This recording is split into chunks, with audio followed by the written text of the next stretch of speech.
Hello viewers, welcome to Revathi's Tamil kitchen. Revathi's Tamil கிச்சனில் இன்றைக்கி எல்லாருக்கும் ரொம்ப ரொம்ப பிடிச்ச கடல மிட்டாய் எப்படி செய்கிறதுன்னு பார்க்கலாம். எப்போது கடையில் தான் வாங்கி சாப்பிடுவோம், இப்போ வீட்டிலே எப்படி ஈஸியாக செய்கிறதுன்னு பார்க்கலாம். பச்சை வேர்க்கடலை 2 கப் அளவு எடுத்திருக்கேன்.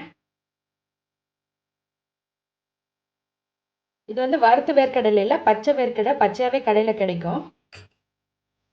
அதே கப்பில் 1 கப்புக்கு கொஞ்சம் அதிகமாக வெல்லம் எடுத்திருக்கேன். சின்ன ஸ்பூனில் 1 ஸ்பூன் அளவு ஏலக்காய் பவுடர் எடுத்திருக்கேன். ஃபஸ்ட்டு வேர்க்கடலையில் வறுத்துடலாம்.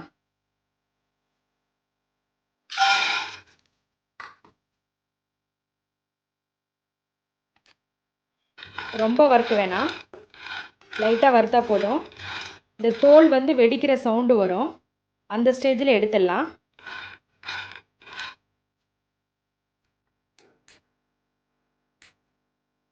நல்லா வெடிச்சு வருது. இப்போ இதை இறக்கிடலாம். இப்போ இந்த தோலெல்லாம் எடுத்துடலாம்.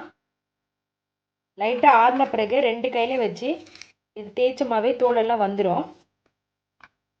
சூடாக இருக்குது, கொஞ்சம் லைட்டாக ஆறின பிறகு வச்சு தேய்ச்சி எடுத்துடலாம். தோலெல்லாம் ஓரளவுக்கு வந்துடுச்சு. இப்போ இதை வாயில் வச்சு ஊதுனமாவே இதெல்லாம் வந்துடும், தோலெல்லாம் தனியாக வந்துடும். அதே போல் வேர்க்கடலை 2 உடச்சிக்கோங்க. இந்த மாதிரி ஒட்டிகிட்டு இருந்தால் 2 உடச்சிக்கோங்க.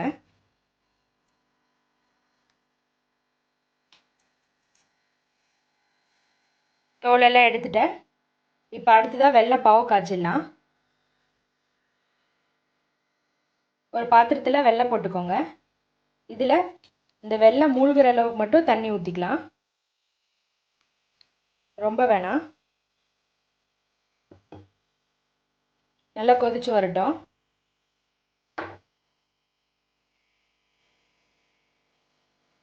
நல்லா கொதி வருது, அது கூடவே ஏலக்காய் பவுடர் சேர்த்துக்கலாம். வெள்ளை கரைஞ்ச பிறகு இதில் டஸ்ட் இருக்கும், அதனால் வேறு பாத்திரத்தில் வடிகட்டி எடுத்து கொதிக்க வைக்கலாம். பாவு பதம் வர வரைக்கும்.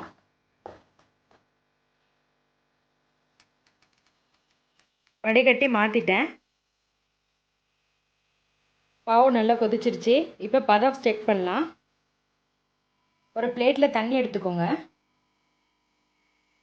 அதில் இந்த பாவு ஊற்றினா கையில் எடுக்க வரணும். கையில் எடுத்து இந்த மாதிரி உருட்டுற அளவுக்கு இருக்கணும்.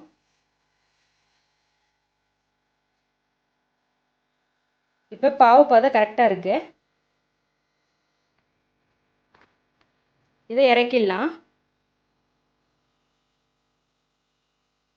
பாவு சூடாக இருக்கும் போதே வேர்க்கடலை இதில் கொஞ்சம் கொஞ்சமாக சேர்த்து மிக்ஸ் பண்ணி விட்டுடலாம்.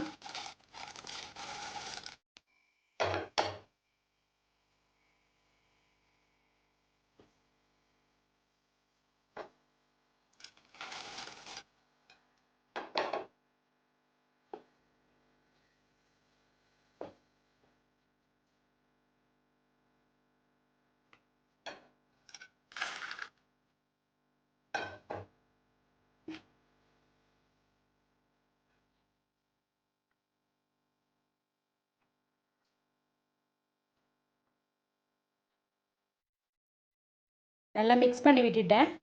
இது ஒரு 20 நிமிஷம் நல்லா ஆறட்டும். ஆறின பிறகு நம்ம எடுத்து கடல மிட்டாய் உருண்டை பிடிச்சிடலாம்.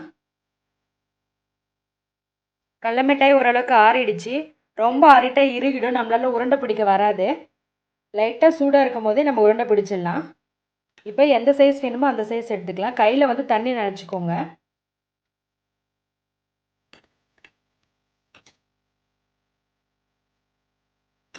ஒவ்வொரு டைம் உருண்டை பிடிக்கும் போது தண்ணி நினச்சிக்கலாம். கையில் நல்லா இறுக்கி பிடிச்சிக்கோங்க. இதே போல் எல்லா கடல மிட்டாயும் உருட்டிக்கலாம்.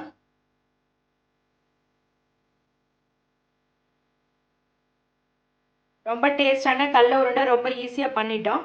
எப்போவும் கடையில் தான் வாங்கி சாப்பிட்ருக்கோம். ஒரு டைம் வீட்டில் ட்ரை பண்ணி பாருங்கள், ரொம்ப ஈஸியாக பண்ணிடலாம். நீங்களும் இதே போல் வீட்டில் ட்ரை பண்ணி பாருங்கள். பிடிச்சிருந்தா எங்கள் சேனலை சப்ஸ்கிரைப் பண்ணுங்கள், இந்த வீடியோவை ஷேர் பண்ணுங்கள். ரேவதிஸ் தமிழ் கிச்சன் பார்க்குற எல்லாருக்கும் ரொம்ப நன்றி.